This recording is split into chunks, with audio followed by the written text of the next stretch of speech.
우리가 낯선 길을 떠날 때, 우리가 낯선 길을 찾아갈 때 전에는 지도를 보고 찾아갔죠. 요즘은 내비게이션을 들고 찾아가죠.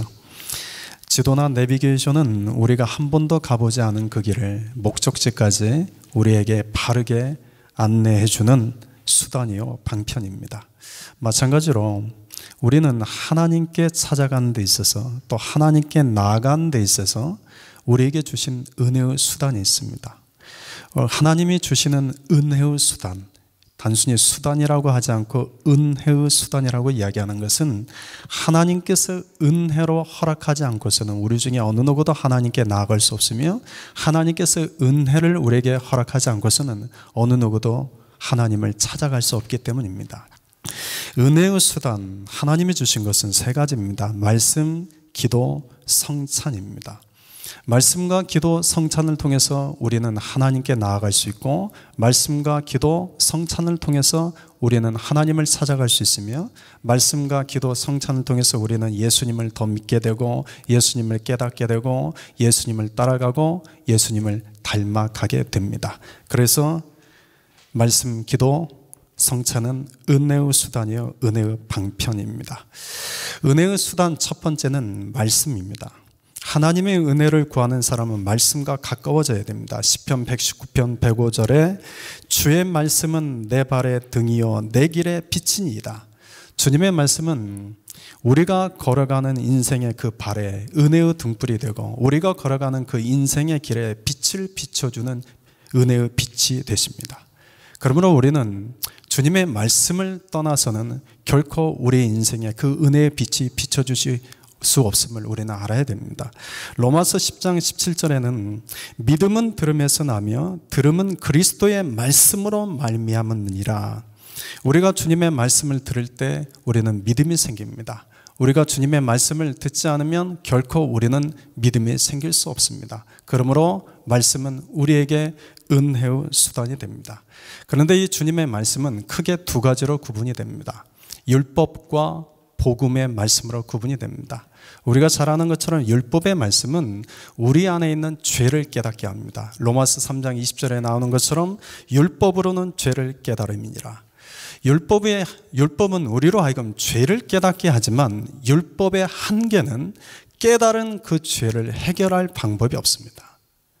율법의 한계는 우리로 하여금 죄는 깨닫게 하지만 깨달은 그 죄를 해결해 주지 못합니다. 그래서 복음이 필요합니다. 복음은 율법을 통해서 깨달은 그 죄를 예수님 앞에 나아가게 합니다. 왜냐하면 우리의 그 죄의 문제를 해결해 줄 수 있는 분은 예수님밖에 없기 때문에 그렇습니다. 그래서 율법을 통해서 죄가 깨달아진 자는 믿음으로 예수님께 나아가게 되고, 예수님께 그 믿음으로 나아가는 자는 의롭다함을 받고 구원을 받게 됩니다. 갈라디아서 3장 24절 말씀이 이를 증명합니다. 율법이 우리를 그리스도께로 인도하는 초동교사가 되어 우리로 하여금 믿음으로 말미암아 의롭다함을 얻게 하려 함이라. 율법은 죄를 깨닫게 하지만 복음은 그 깨달은 죄 때문에 예수님께 나아가게 하는 은혜의 통로가 됩니다. 그러므로 여러분, 복음 없이 율법만 있다고 한다면 우리가 죄를 깨닫는 것은 너무나 힘든 일이 됩니다. 여러분, 죄가 깨달아질 때 내 자신의 그 비통함을 경험해 본 적 있으십니까? 내 안에 있는 죄가 그냥 내가 아는 죄가 말고, 내 안에 이런 죄도 있었구나, 내 안에 이것도 나에게 숨겨져 있는 죄였구나, 이걸 깨달아 본 적이 있으십니까? 내 안에서 이 죄가 깨달아질 때 우리는 자책감이 들고 정죄감이 듭니다. 너무나 낙심되고 절망이 듭니다. 그런데 복음 때문에 죄를 깨닫는 것이 더 이상 정죄감이나 자책감이 되지 않습니다. 복음 때문에 내 안에서 죄가 깨달아지면 깨달을수록 그건 은혜가 됩니다. 복음 때문에 내 안에서 죄가 깨달아질 때 우리는 주님의 은혜를 더 크게 경험하게 됩니다. 복음 때문에 내 안에 있는 그 죄가 크게 알게 되었을 때 주님이 나를 얼마나 사랑하시는지 그 사랑의 깊이를 깨닫게 됩니다. 그러므로 적어도 우리는 율법에 있는 자들이 아닌, 우리는 복음에 서 있는 자들에게 우리는 죄를 깨닫는 것에 대해서 두려워하실 필요가 없습니다. 우리 중에는 죄를 깨닫는 것을 두려워하는 분이 있습니다. 그리고 내 안에 그 죄가 있다는 것이 드러날 때 그걸 부끄러워합니다. 그런데 여러분, 우리는 내 안에 있는 죄가 드러나는 것에서 부끄러워할 일도 없고 내 안에 있는 그 죄가 드러나는 것에 있어서 괴로워할 일도 없습니다. 왜냐하면 우리에게는 복음 대신 예수님이 있기 때문입니다. 예수님 때문에 우리는 죄를 깨닫는 것에 대해 있어서 우리는 힘들어하거나 그것 때문에 괴로워할 이유가 전혀 없습니다. 우리가 죄가 깨달아질 때 우리는 믿음으로 예수님께 나아가야 됩니다. 믿음으로 예수님에 나아가는 자만이 의롭다함을 받고 구원을 얻기 때문입니다. 그래서 하나님의 말씀은 율법의 말씀만 있는 것이 아니라 우리에게 복음의 말씀을 주신 것은 율법을 통해서는 우리 안에 있는 죄를 깨닫게 하고 죄를 깨닫는 자가 그 복음을 통해서 예수님께 나아가게 하게 됩니다. 그래서 말씀은 은혜의 수단입니다. 은혜의 수단 두 번째는 기도입니다. 예수님께서 기도에 대해서 많은 말씀을 하셨죠. 그 중에서 예수님께서 기도에 대해서 말씀하시기를 믿음으로 기도하라는 얘기를 하십니다. 마가복음 11장 24절 말씀입니다. 그러므로 내가 너희에게 말하노니 무엇이든지 기도하고 구하는 것은 받은 줄로 믿으라. 그리하면 너희에게 그대로 되리라. 의심하지 말고 믿음으로 기도하라는 겁니다. 그런데 우리는 의심이 많은 자들이죠. 우리는 믿는 것보다 의심하는 것이 더 익숙해져 있는 자들입니다.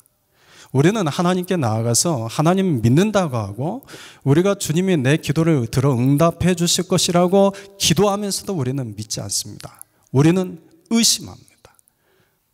처음에는 우리가 믿음으로 나아갈 수 있죠.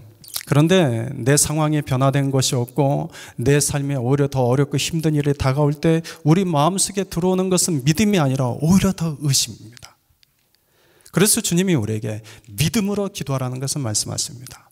예수님께서 살아생전에 많은 곳을 다니면서 많은 능력을 행하셨지만 고향에 가서는 아무런 능력을 행하지 않으셨습니다. 성경에는 그 이유를 이렇게 적습니다. 그들이 믿지 않음으로 말미암아 거기서 많은 능력을 행하지 아니하시니라. 예수님은 믿음이 있는 곳에서 일하시지 믿음이 없는 곳에서는 일하시지 않습니다. 다시 말하면 기도도 믿음으로 기도하는 자에게 주님이 역사하시지 믿음 없이 기도하는 것에 대해서는 주님은 아무런 일을 행하지 않습니다. 우리가 오히려 기도하고 그걸 믿음으로 기도할 때까지 주님은 기다리실 겁니다. 우리는 믿음으로 기도해야 됩니다. 예수님의 동생인 야고보 사도도 이 기도에 대해서 동일한 이야기를 했습니다. 야고보서 1장 6절 7절을 보면 오직 믿음으로 구하고 조금도 의심하지 말라. 의심하는 자는 마치 바람에 밀려 요동하는 바다 물결 같으니 이런 사람은 무엇이든지 죽게 얻기를 생각하지 말라. 여러분, 오직 믿음으로 기도할 때 주님의 응답이 있습니다. 그런데 믿음으로 기도하는 것과 더불어서 주님의 또 하신 말씀이 있습니다. 결코 낙심하지 말라는 겁니다. 낙심하지 말라는 겁니다. 우리가 믿음으로 주님 앞에 주님이 이 모든 것들을 해결해 주시는 주님이 되어 주실 것을 믿습니다 라고 우리가 믿음으로 기도했음에도 불구하고 조금도 내 삶이 나아지지 않을 때 우리 마음속에 찾아오는 것은 낙심입니다. 내 마음이 낙심이 될 때 아무것도 염려하지 말고 오직 모든 일에 기도와 간구로 너희 구할 것을 감사함으로 하나님께 아뢰라. 그리하면 하나님의 평강이 그리스도 예수 안에서 너희 마음과 생각을 지켜주시리라고 말씀하셨음에도 불구하고 하나님의 평강이 나를 사로잡는 것이 아니라 낙심할 때 두려움, 불안함이 나를 사로잡습니다.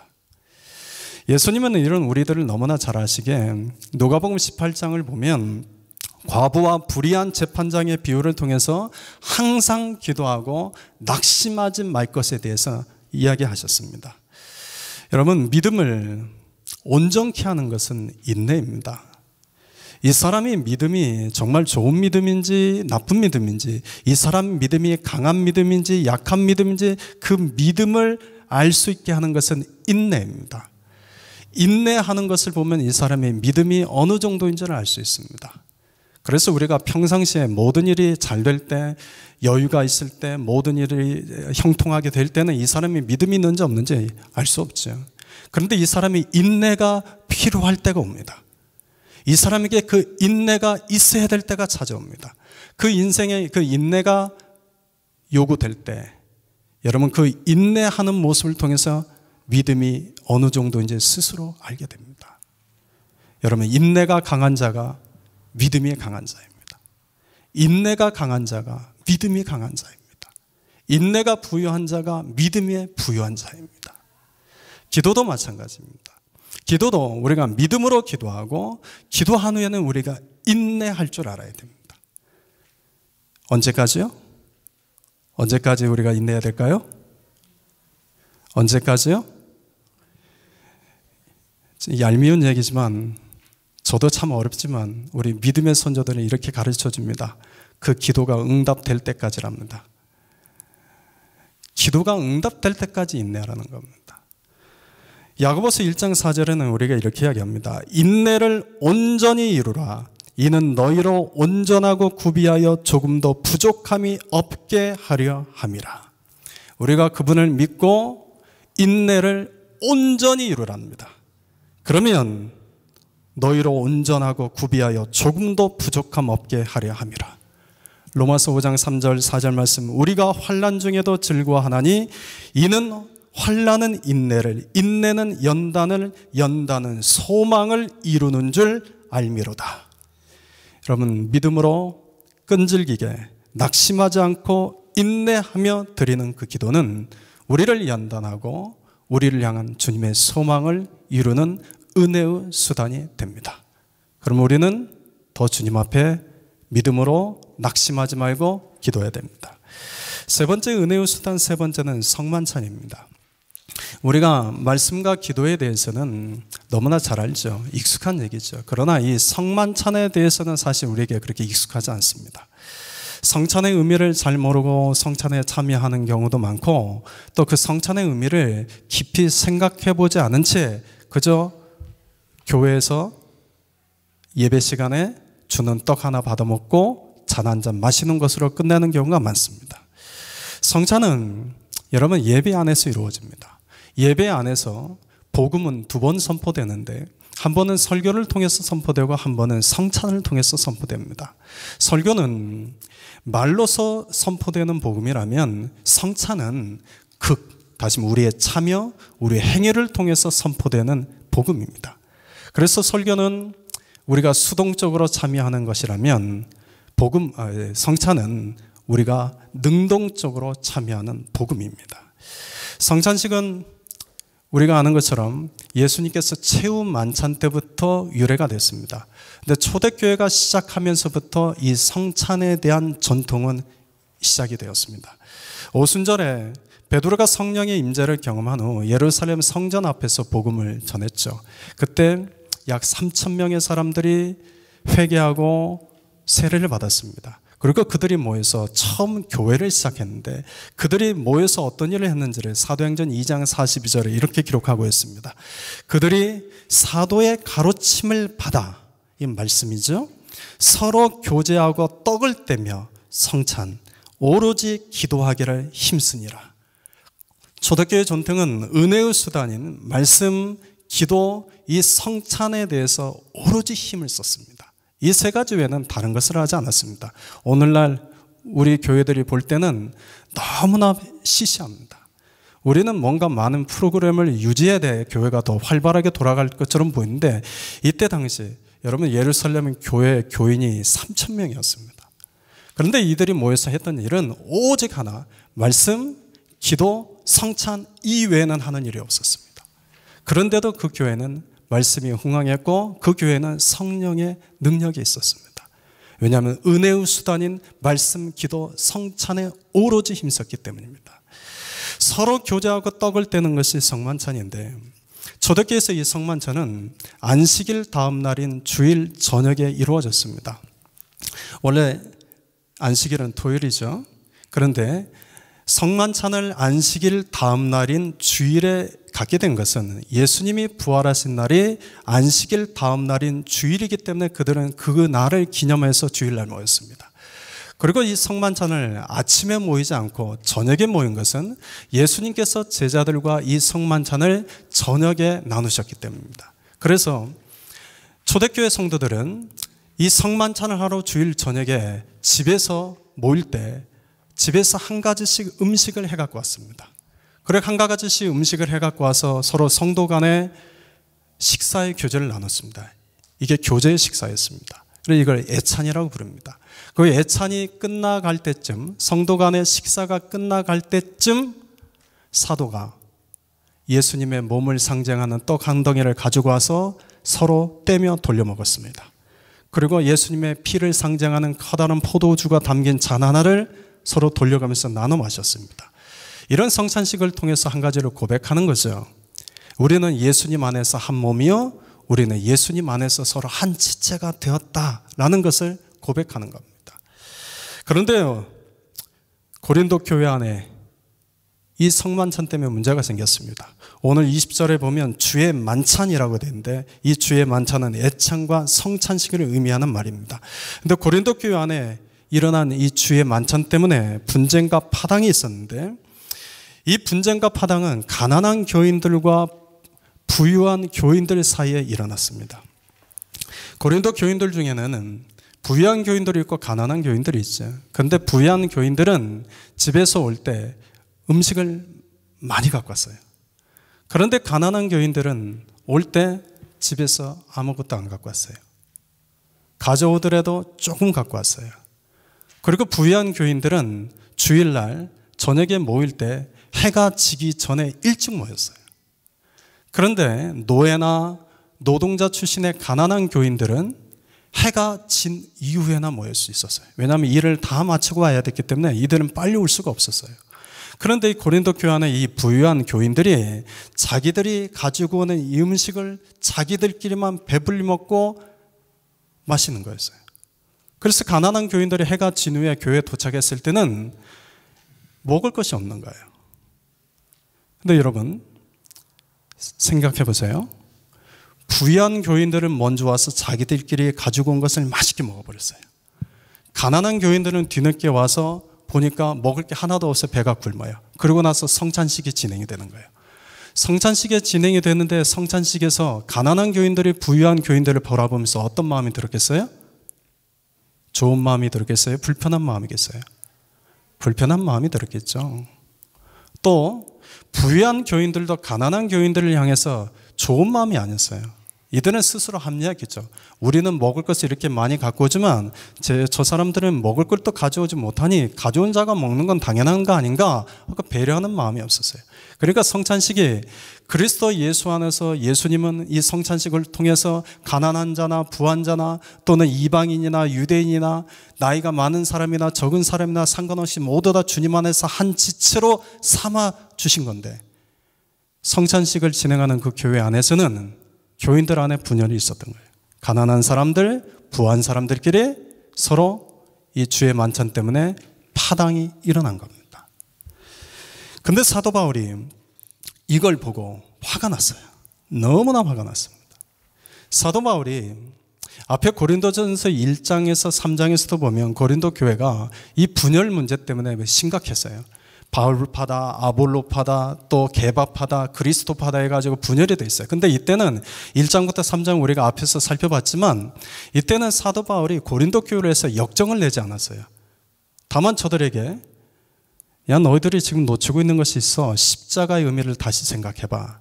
복음의 의미를 다시 생각해봐. 그리고 사도 바울이 저들에게 마지막 내린 권면의 말은 나는 심었고 아볼로는 물을 주었을 때 오직 하나님께서 자라나게 하신다니 그런즉 심는 이나 물 주는 이는 아무것도 아니로되 오직 자라나게 하시는 이는 하나님뿐이다. 이렇게 점잖게 이야기했어요. 그런데 주의 만찬과 관련돼서 가난한 자와 부한 자들 사이에 분열이 일어난 것을 보고는 붕괴를 해요.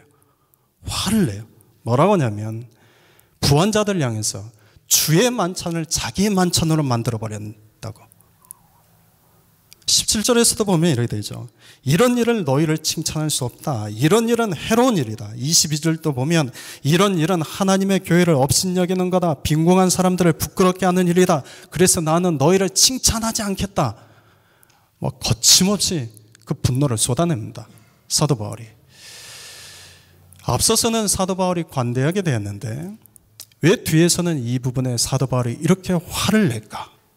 저는 이 모습을 통해서 저는 복음의 사람이 어떤 사람인지를 깨닫게 됩니다. 여러분, 복음의 사람은 내 자신이 무시당하고 내 자신이 모욕당하는 것에 대해서는 견뎌냅니다. 그런데 복음의 사람은 내가 믿는 하나님이 모욕을 당하거나 내가 믿는 예수님이 모욕을 당하거나 우리가 믿는 복음이 무시당하는 것은 견디지 못합니다. 사도 바울은 앞에 분열의 문제는 자기가 걸려 있습니다. 바울파, 아볼로파, 자기가 걸려 있었습니다. 그러니까 이 부분에 대해서는 분노하지 않습니다. 근데 바울이 세운 교회 아닙니까? 바울이 세운 교회인데 그 교회 교인들이 바울보다 아볼로를 더 좋아하는 겁니다. 얼마나 화가 나겠어요? 그 교인들을 자기는 무시하고 자기는 소외시키는 겁니다. 그런데도 관대하게 대합니다. 그런데 그 교회 안에 주의 만찬, 복음이 무시당하고 예수님이 무시당하는 것에서는 화가 나는 겁니다. 강하게 책망을 합니다. 하나님의 마음이 합한 사람 다윗도 이런 사람입니다.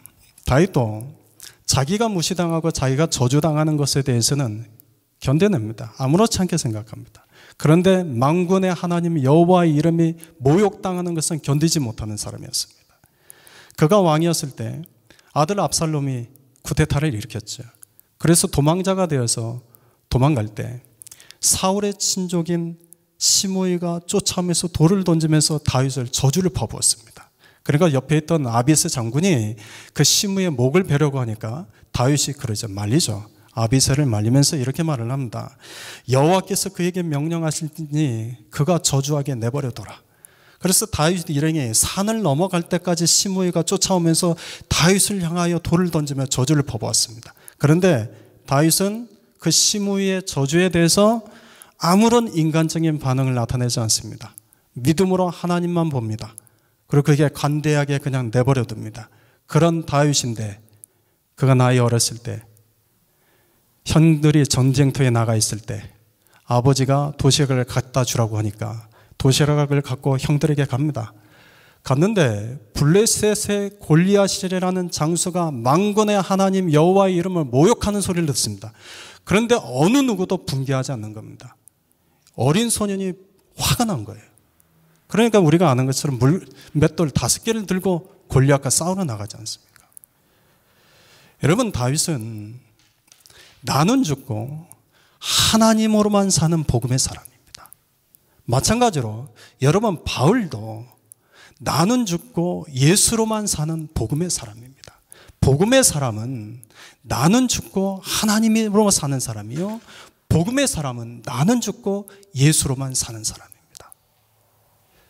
다윗도 그랬고 바울도 그랬습니다. 그래서 바울이 오늘 앞에서는 관대하게 되었지만 오늘 주의 만찬이 훼손되는 것에 대해서는 견뎌내지 못하는 겁니다.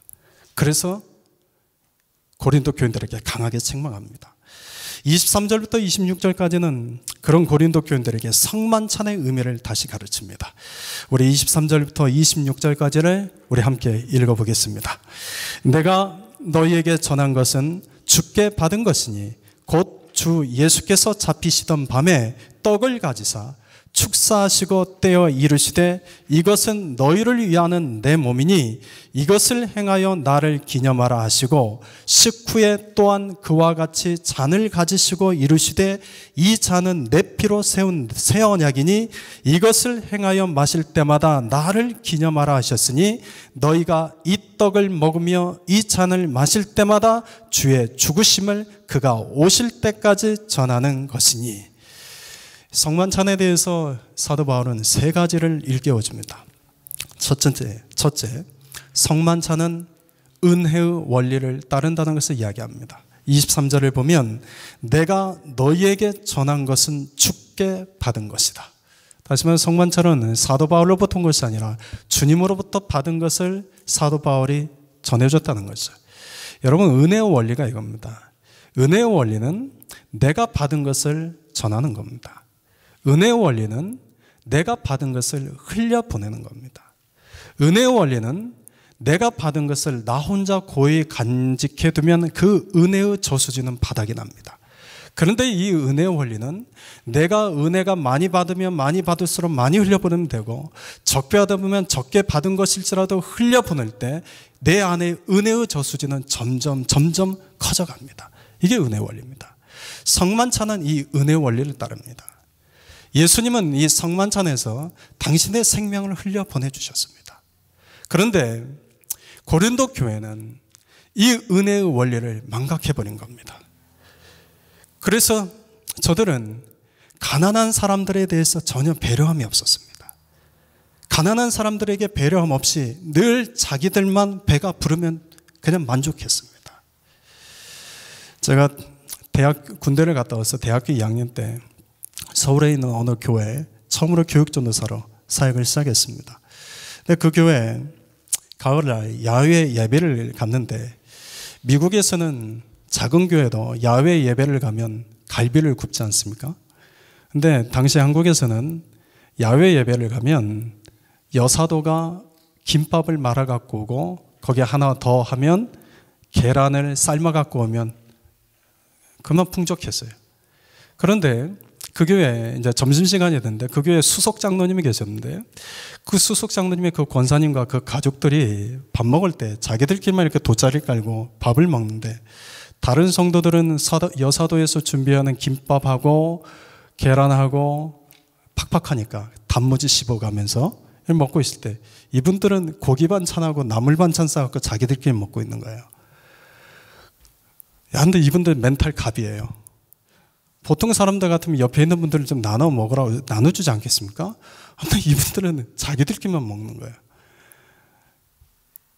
그때 이제 이런 마음이 들었어요. 차라리 그걸 자기들이 먹으려고 갖고 왔지만 안 먹고 옆에 있는 지체분들에게 나눠줬으면 얼마나 더 아름다웠을까.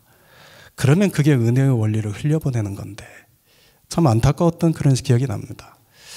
이 말씀을 묵상하면서 이게 현실적으로 가능할지 모르겠습니다. 왜냐하면 제가 부엌일에 대해서는 젬병이라서 우리 여사도 회장님이 계시기 때문에 우리 여자분들의 좀 의견이 필요합니다. 제가 이 말씀을 묵상하면서 우리 교회가 지금 이제 사이즈가 아주 크면 이걸 못합니다. 근데 지금이 딱 좋습니다. 가족 같아서 딱 좋습니다. 주일 식사를 이 은혜 원리를 따라서 준비하면 어떨까? 주일 식사를 그냥 각자 형편껏 가져오는 거죠. 교회에서는 밥만 준비하고, 어떤 분은 오늘은 김치가 맛있으면 김치 가져오시고, 어떤 분은 찌개 하나 해오시면 찌개 해오시고, 아니면 어떤 분은 그냥 마켓에서 김 한 팩이라도 사갖고 오시고, 나는 이것저것도 다 못하겠다면 그냥 오셔도 되죠. 그냥 은혜의 원리로 우리가 같이 주일 식탁의 교제를 나누면 어떨까? 이런 생각을 해봤습니다. 이제 여러분에게서 공을 던졌으니 여러분이 이 부분에 대해서 여러분이 답을 마련하시기 바랍니다. 은혜의 원리는 여러분, 많이 받는 자는 많이 흘려보내는 겁니다. 그런데 내가 적게 받았다고 해서 적은 은혜가 있다고 해서, 은혜가 적다고 해서 여러분 은혜를 안 흘려보내고 가둬두면 여러분 결국 말라버립니다. 흘려보내십시오. 은혜는 흘려보낼수록 커집니다. 이것이 성만찬의 원리입니다. 두 번째 성만찬은 우리에게 감사의 의미를 깨닫게 합니다. 24절에 보면 축사하시고 떼어 이루시되, 예수님께서 제자들에게 떡과 포도주 잔을 나누실 때 떡을 들어서 축사하시고 또 포도주 잔을 들어서 축사하셨습니다. 이 축사하다라는 단어는 유카리스테오, 다시 말하면 감사하다라는 의미를 갖고 있는 단어입니다. 그러니까 예수님께서 떡을 들어서 감사하시고 잔을 들어서 감사하시고 이걸 나누신 겁니다. 예수님께서 이 유카리스테오, 축사하셨다라는 이 표현은 성경에 두 가지 사건에서 나옵니다. 하나는 오병이어 사건에서 나오고, 또 하나가 바로 이 성만찬의 사건입니다. 오병이어 사건에서도 예수님께서 오병이어를 가지고 유카리스테오 하시고 이걸 나눠주셨습니다. 그 내용이 마태복음 14장 19절을 보면, 무리를 명하여 잔디 위에 앉히시고 떡 5개와 물고기 2마리를 가지사 하늘을 우러러 축사하시고 유카리스테오입니다. 떡을 떼어 제자들에게 주시매. 여러분 지금 떡을 어떻게 하고 있어요? 잘 보세요. 떡을 떼어 나눠주신 겁니다. 우리가 알고 있는 상식은 떡을 하나씩 나눠준 걸로 되어 있지만 마태복음 14장 19절에는 떡을 떼어서 나눠주고 있습니다. 마태복음 26장 26절에 최후의 만찬 때도 이렇게 되어 있습니다. 그들이 먹을 때 예수께서 떡을 가지사 축복하시고, 이것도 유카리스테오입니다. 떼어 제자들에게 주시매. 이번에도 어떻게 하고 있어요? 떼어 주십니다. 오병이어 기적은 성만찬을 위한 상징적인 사건입니다. 오병이어 때는 예수님께서 물고기 2마리와 보리떡 5개를 하나님께 유카리스테오, 다시 말하면 감사함을 통해서 이걸 떼어 나눠줄 때 5,000명이 넘는 사람들이 먹고도 남는 오병이어 기적을 일으켰다면, 성만찬은 예수님이 스스로 이 오병이어가 되신 겁니다. 그래서 자신의 살과 자신의 피를 주님 앞에 감사함으로 올려드리고 이걸 떼어 나눠줬대. 오늘날까지 수십억의 사람들이 이 주님이 떼어주신 떡을 먹고 생명의 배부름을 얻었습니다. 이게 성만찬의 기적입니다. 그러니까 오병이어의 기적은 떡의 기적이라면 성만찬의 기적은 여러분 생명의 기적입니다. 그런데 여러분, 여기서 우리가 어떤 감사의 의미를 보게 되냐면 이거죠.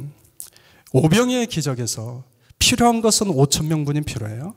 그런데 내가 가져온 것은 물고기 2마리, 보리떡 5개밖에 없어요. 그래도 없는 것보다는 있는 게 있으니 이걸로 감사하는 것까지는 이해가 돼요. 근데 여러분, 성만찬에서 예수님의 감사는 우리가 쉽게 감사하기가 너무나 어려워요.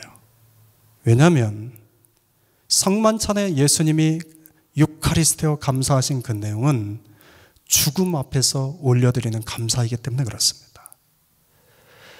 여러분, 내가 지은 죄 때문에 만약에 내가 지금 사형을 선고받고 내가 죽으러 간다고 합시다. 내가 지은 죄 때문에 내가 사형을 선고받고 내가 죽으러 갈 때 여러분 감사하는 마음이 있을까요, 없을까요? 있을까요, 없을까요? 내가 지은 죄 때문에 그 죄에 대한 대가로 죽으러 가면서도 내 안에 감사가 없죠. 당연히 두렵죠. 그런데 내가 지은 죄가 아닙니다.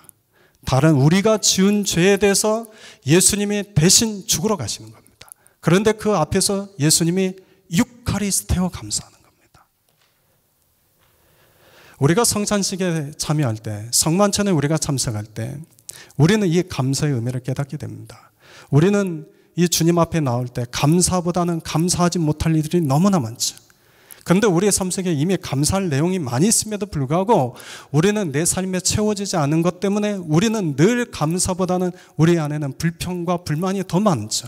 그런데 성찬식에 참석할 때 우리는 그 예수님부터 이 감사를 배우게 되는 겁니다. 예수님은 자신의 죄 때문에 죽는 것도 아니에요.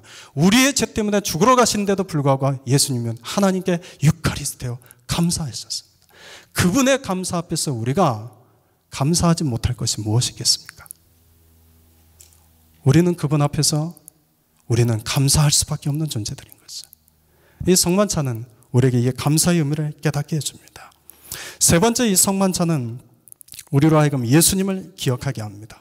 24절 25절을 보면 축사하시고 떼어 이르시되 이것은 너희를 위하는 내 몸이니 이것을 행하여 나를 기념하라 하시고 식후에 또한 그와 같이 잔을 가지시고 이르시되 이 잔은 내 피로 세운 새 언약이니 이것을 행하여 마실 때마다 나를 기념하라 하셨으니, 나를 기념하라는 것은 나를 기억하라는 겁니다.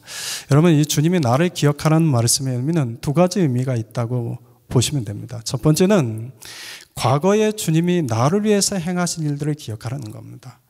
예수님은 2000년 전에 십자가에서 죽으셨습니다. 그런데 성만찬은 2000년 전에 죽은 예수님의 그 십자가 사건을 오늘 성만찬을 행하는 그 자리에서 그 십자가 사건을 나의 사건으로 받아들이는 겁니다. 주님을 기억한다는 것은 주님의 십자가 사건을 오늘 나의 사건으로 받아들이는 겁니다. 그래서 사도 바울은 이렇게 고백을 합니다. 내가 그리스도와 함께 십자가에 못 박혔나니 나는 날마다 죽노라. 그가 이런 고백을 할 수 있었던 것은 사도 바울에게 예수님의 십자가 사건은 과거에 일어난 사건이 아니라 성찬식을 통해서 늘 예수님의 그 십자가 사건은 오늘 나에게 이루어지는 나의 사건이었기 때문입니다. 우리는 이것을 기억하는 겁니다. 두 번째, 우리가 예수님에 대해서 기억하는 것 두 번째. 첫 번째는 우리가 그래도 기억할 수 있습니다. 근데 이 두 번째는 잘 기억하지 않습니다. 26절입니다. 너희가 이 떡을 먹으며 이 잔을 마실 때마다 주의 죽으심을 그가 오실 때까지 전하는 것이니라. 여러분, 주님을 기억한다는 것 두 번째 의미는 예수님의 재림을 기억하는 겁니다. 초대교회 성도들은 여러분 예수님이 재림하실 것을 기다리는 자들이었습니다. 사도 바울은 예수님이 재림하실 것을 기다림을 넘어 갈망했던 자입니다. 사도 바울은 그래서 혼자 살았죠. 그는 그 살아생전에 예수님이 재림할 거라고 철석같이 믿었던 사람입니다. 예수님은 그래서 오기를 마라나타 주 예수여 오시옵소서 늘 소망했던 자입니다. 그런데 오늘날 우리는 이 예수님의 재림을 잊고 삽니다. 오늘날 우리는 이 예수님의 재림을 소망하지 않고 삽니다. 우리의 예수님의 재림은 잊혀진 이야기가 되어버렸습니다. 이걸 아시고 예수님께서 이런 좋은 비유를 들어주셨죠. 열처녀 비유입니다. 예수님께서 어느 날 도둑과 같이 우리에게 오십니다. 그때 예수님의 재림을 신랑을 기다리며 준비하고 있는 지혜로운 다섯 처녀는 혼인잔치에 참석하게 되었지만 신랑이 오실 것을 기다리지 않았던 어리석은 다섯 처녀는 결국 혼인잔치에 참석하지 못하게 되는 그 이야기를 우리에게 들려주셨습니다. 여러분, 그러면 우리는 예수님의 십자가의 사건이 오늘 나의 사건으로 고백할 뿐만 아니라 예수님이 오실 것을 기다릴 줄 아는 자들이 되어야 됩니다. 이것이 성만찬에 우리가 기다려야 할, 우리 성만찬에서 우리가 기억해야 할 그 의미입니다.